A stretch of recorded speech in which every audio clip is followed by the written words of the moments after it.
No, we actually didn't get a trailer during the Super Bowl, contrary to what everyone thought, and it's even likely that we won't get one for several more weeks. That's why, this week, I decided to focus on a character we haven't really talked about for a while, even though he's absolutely central to the story of Avengers Doomsday. Loki is one of the fans' favorite characters, yet many have no idea about the character's real development, and more specifically, about his variant development. Because yes, the story of Loki in the Marvel Cinematic Universe, as we've known it in the movies, is truly over. Now, we're dealing with a variant Loki who has evolved a lot and who will very soon meet his old enemies again, but also, and most importantly, his brother. So the question is, how do you handle such an iconic character, whose arc could very well have ended at the end of the last episode of Season 2 of his self-titled series, without ruining everything that has been built up until now? But above all, what role can he still play in the end of the multiverse? Because in a way, it is really him who, through his actions, created the chaos we find ourselves in today. He who, in seeking to free will, may have ultimately doomed everyone. And he might well become the primary target of a Doctor Doom who, paradoxically, would above all try to save him by any means necessary.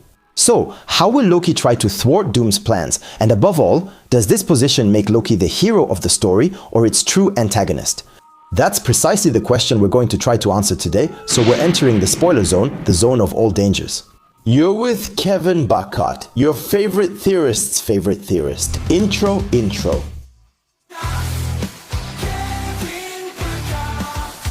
Who is this Loki? Before we begin, we need to clarify who Loki is. The Loki we'll see in Avengers Doomsday? This is neither the Loki from Thor, Ragnarok, nor the one from Thor, the Dark World, nor even the one from Infinity War. This is a variant, another version of Loki, created when the Avengers traveled to the past in Endgame and allowed Loki to escape. Up until that moment, his journey is identical to that of the original Loki. Childhood alongside Thor, rivalry with him, conflict with Odin, then alliance with Thanos to invade Earth. But when he's arrested, the Avengers' arrival from the future causes him to enter another reality.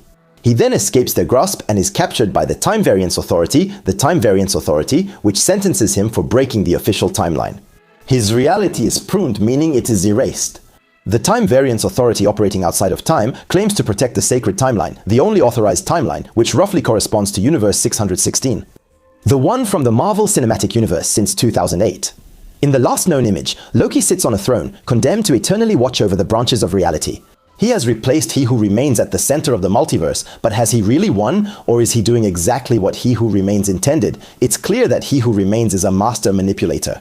But with the fall of Jonathan Majors, the fate of Kang and Loki might be reconsidered. One thing remains certain. It was Loki's actions, with the death of He Who Remains and the opening of the multiverse, that triggered the multiversal chaos, and so the destruction we see approaching. Today, Loki is at the center of the multiverse. But the question remains, what has the god of stories really become now that we understand where Loki stands, what he truly is? What is the extent of his powers? Above all, what does it truly mean to be the god of stories? The problem, when trying to define Loki's powers in Avengers Doomsday, is that his evolution is above all symbolic, more than concrete. It's very difficult to measure the real change in power level between Season 1 of Loki and the end of Season 2. Sure, he has become a sort of god of the multiverse, apparently able to vitalize realities, but this idea remains extremely abstract. And we don't know if this is based on sheer brute power, on his will alone, on his magical powers, or on some inner strength linked to his sacrifice. At the moment, no one can really place Loki on the Marvel Cinematic Universe's power scale. Until proven otherwise, he retains the abilities we've seen in the series. He can project his green magic, create illusions, generate physical doubles, change his appearance, and make objects appear or disappear. And since Sylvie taught him, he can also control other people's minds with just a touch. Finally, of course, he still has his superhuman Asgardian strength and endurance, but most importantly, he can still use time sleeping. At no point were we told that he lost this ability. So normally, he can move freely through time, go back, and probably even stop time, as we saw at the Citadel of He Who Remains. The real narrative problem is managing this power. The Russo brothers often struggle with this kind of character. When a being is too powerful to stop or even slow down, it's very hard to create believable dramatic stakes. If Loki is truly all-powerful, there's no more tension. Whatever he wants, he gets. So we can assume that the Russos won't give him much more power than he already has in the series. They like to show visually new abilities on screen, but in this specific case, it's likely that he'll stick to variations of his green magic rather than giving him a completely over-the-top arsenal. As for the fight, if he actually takes part in it, I'm very curious to see how it will be staged. I can't picture him running across a battlefield or flying like Thor or Captain Marvel. On the other hand, you can totally imagine him manipulating the dead branches of the multiverse tree as weapons, kind of like how Shang-Chi uses the 10 rings, and that would be really cool. He could use his daggers or melee weapons again for close combat, but with so much at stake, you have to wonder if that kind of fight still makes sense. Maybe the real question is something else. Is Loki still really a fighter? Or has he become above all an entity who observes, regulates, and protects reality like a watcher? If we're still unsure how this will unfold in live action, we need to look to the comics to better understand what Loki represents. As the god of stories in the comics, this incarnation is the culmination of his entire modern arc. Loki becomes the god of stories and rewriting destiny, coming from the continuity of Earth 616. This status appears after the period of Kid Loki, then Eikol, when Loki sincerely seeks redemption and finally refuses the predestined role of the traitor, responsible for Ragnarok. As the end of the multiverse approaches around the events of Secret Wars, he bonds with Verity, Willis, and is reborn. Under the identity of the god of stories, he keeps his Asgardian attributes, classic ones like shapeshifting, illusion, and magic, but his abilities become almost secondary. The core of his power is now conceptual. As the god of stories, Loki manipulates the narrative itself. He can adjust the script of events, divert a destiny, reconfigure the role of a character, including his own. He can play with perspective, break the linearity of narrative time, and influence how a story unfolds. He now controls not just the character's actions, but also the story's entire structure. So these are no longer physical powers, but immaterial, meta-narrative abilities that act on reality like a fiction being written. Yes, I know it's complicated, but in short, the god of isn't a stronger Loki in the traditional sense, but a Loki who has changed his plane of existence. He no longer acts only within the story, he acts on the story itself, from zero to hero.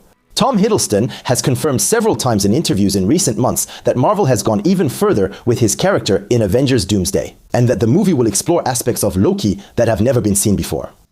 A real challenge because Loki is a character who has come back in a lot of projects. He has experienced twists, major developments, powerful moments like Ragnarok, but also significant sacrifices like his death in Infinity War. So, Loki is a complete character with an exceptional development arc. He wanted his glorious purpose, he got it, he wanted to be recognized, and he ended up taking the most important place in the multiverse. The most selfish man may have turned selfless, so it's vital to question the character's transcendence. Many believed we had already done enough with him. The ending of Season 2 with Loki sitting on his throne in an eternal sacrifice works as an extremely powerful conclusion. But let's be honest, with the end of the multiverse approaching, it would be totally illogical for Loki to remain passive. The guardian of the multiverse cannot be absent or indifferent to what is happening. And yes, sorry for those who wanted a definitive end for the character, but if we really want to get rid of the multiverse, we'll definitely have to go through Loki. What might still be unexplored in the Marvel Cinematic Universe is giving Loki a truly central role in a movie. Avengers. So, in the first Avengers, Loki is the villain, sure, but he's mostly just a pretext. The main battle is between the Avengers and the Chitauri, while Loki is swiftly defeated and humiliated by Hulk. In the comics, he's always the one who first brings the Avengers together across the multiverse. Even in the Thor saga and Infinity War, he often stays in the background and dies quickly. And when you think about Infinity War and Endgame, it's mainly Thanos, Thor, Iron Man, or the Guardians who stand out, not Loki. Even if you look hard, it's pretty difficult to name a truly iconic fight scene. So, with cinema, if we take stock, Loki remains a memorable character of course, but a secondary one in the cinematic Marvel Cinematic Universe. The series obviously put him back in the spotlight, but his overall cultural impact remains quite limited. So, this would be the chance to finally give him some iconic scenes, a true legend for the general public, and once again, I'm talking about the movies, not the series. Loki confronting Doom is very different from facing Victor Timely. Once the Avengers' first major villain, Loki would later become its greatest hero. What an achievement for a character originally meant to die in the first Thor. Delving deeper into Loki also depends on attitude. He has always been unstable, unpredictable, and manipulative, capable of both extremes, but today his role has changed dramatically.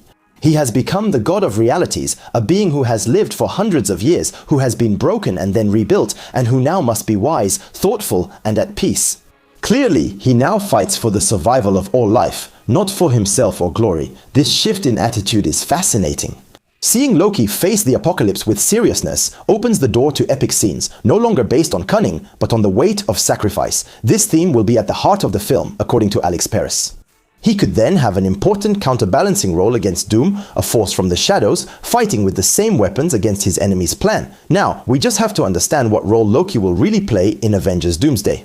Obviously, one of the main expectations is a reunion with Thor. These two brothers have never really had the chance to meet peacefully. A final meeting would definitely be very emotional.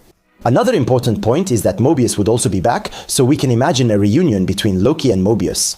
And, more broadly, integrating the Time Variance Authority lore into the Loki movie could serve as a link between the Avengers and the Time Variance Authority. Alex Perez has often pointed out that Loki has immense knowledge of the multiverse. In his series, he spent hundreds of years studying how it works, especially through Roboros's manual. So he is perfectly positioned to explain to the Avengers what is really happening. The essential question remains, will Loki leave his throne? Some imagine a mostly static role where he would try to maintain reality while the Avengers take action. But it seems hard to imagine that he would remain completely passive in the face of the collapse of the multiverse. Finally, it's obvious that an interaction with Dr. Doom is expected. In the comics, Loki can be seen as an equivalent of the Beyonder, an identity whose powers Doom seeks to claim for himself. If the movie is inspired by this idea, it could lead to something truly fascinating, especially since the idea of absorbing power seems essential to the character of Doom. Alex Perez, him again, has said it multiple times. Imagine that shows like WandaVision or Agatha All Along will serve as inspiration, especially regarding the use of runes, but also in the way Agatha's magic works, since she is able to steal the magical power of other witches. So, knowing all this, what real impact can we truly expect from the god, from the stories Loki, Avengers Prime? In my videos, I often switch between the Marvel Cinematic Universe and comics, and recently I've discussed the Avengers Forever comic a lot. In this comic, a Doom more powerful and cruel than any in the multiverse hunts down variants, the worst villains, to conquer universes one after another by destroying even the idea of the very first Avengers from prehistory. His goal is to seek the power of the primordial gods, protected by the Avengers Tower, a tower where Avengers Prime resides, a being who is also assembling an army to defeat him. And it turns out that this Avengers Prime is actually Loki, the god of stories. His army is made up of some of the best Avengers from the multiverse, but also an army of Steve Rogers on the ground and Captain Marvel in the air. This comic might very well be one of the sources of inspiration. Yes, the movie will feature a lot of different heroes, and even if they don't all get the same amount of screen time, each one will need to have a mission, kind of like in Infinity War.